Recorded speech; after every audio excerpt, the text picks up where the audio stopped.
জার্মানিতে প্রাক্তন মুসলিমের হামলায় আহত ৭ ভারতীয়। ঘটনায় মুখ খুলল দিল্লি।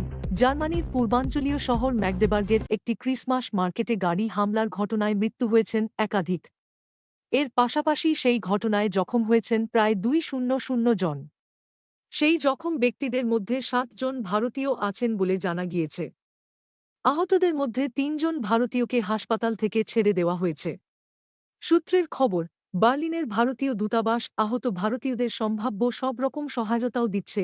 উল্লেখ্য, শুক্রবার সন্ধ্যায় স্যাক্সনিয়ান-হাল্ট প্রদেশের ম্যাগডেবার্গের একটি জনাকীর্ণ ক্রিসমাস মার্কেটে ৫০ বছর বয়সী এক ব্যক্তি তাঁর গাড়ি ঢুকে দেন এবং দ্রুত গতিতে সেই রাস্তায় থাকা মানুষদের ওপর দিয়ে গাড়ি চালিয়ে দেন। এই হামলায় এখনও পর্যন্ত ৫ জন নিহত এবং ২০০ জন আহত হয়েছেন। এই ঘটনাকে জার্মান কর্তৃপক্ষ ইচ্ছাকৃত বলে অভিহিত করেছে। এদিকে জার্মানিতে অবস্থিত ভারতীয় দূতাবাসের তরফ থেকেও এই হামলার তীব্র ভাষায় নিন্দা জানানো হয়েছে।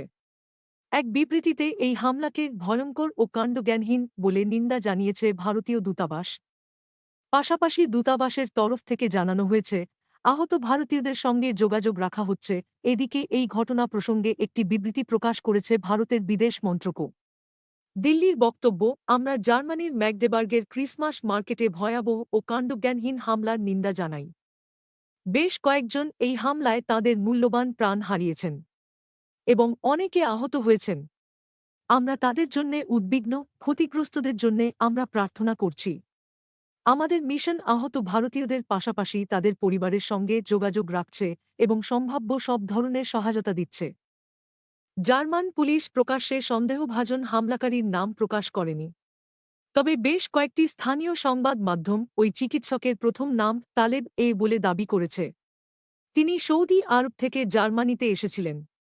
বিগত প্রায় ২ দশক ধরে সেই দেশেই আছেন তিনি। তিনি পেশায় ডাক্তার, সাইকিয়াট্রি এবং সাইকোথেরাপিতে বিশেষজ্ঞ। এই তালেব ওই চিকিৎসক নিজেকে প্রাক্তন মুসলিম হিসেবে বর্ণনা করেন এবং সামাজিক যোগাযোগ মাধ্যম প্ল্যাটফর্ম এক্সে সাবেক টুইটার ইসলামের সমালোচনা করে টুইট ও রিটুইট শেয়ার করে থাকেন। জার্মানির অভিবাসন নীতির সমালোচনা করতেন তিনি। এই আবহে কেন এই হামলা চালানো হয়েছে তা খতিয়ে দেখছে পুলিশ।